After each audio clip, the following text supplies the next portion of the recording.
In this video, I'm going to show you how to buy a CD on Charles Schwab. So the first thing you want to do is log into your account and then hover over the trade button up here, top, so the second one, and then click on CDs. Now, once you click this, you'll have to select your account, so just click on your account and select one from the drop-down menu.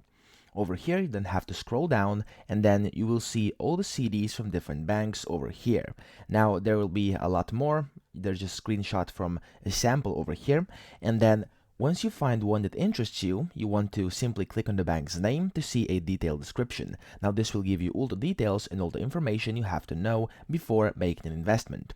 Once you do that, what you want to do then is click buy when you decide to essentially buy a certain CD. And then once you click on buy over here, you will then see this page that looks something like this one over here. And then you can review everything you've just kind of clicked on. And then over here under buy, where it says buy under action, you'll have to enter in amount of dollars you would like to invest.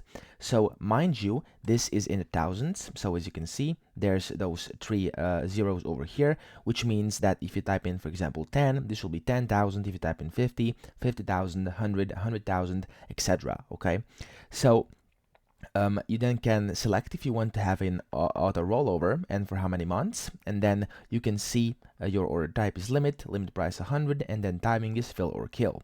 Now you can then press review order, which is down here below. You click review order, and then yet again you want to click place order, and then you may get this disclosure, and if you get it, just press continue, and just like this, you've successfully placed your order.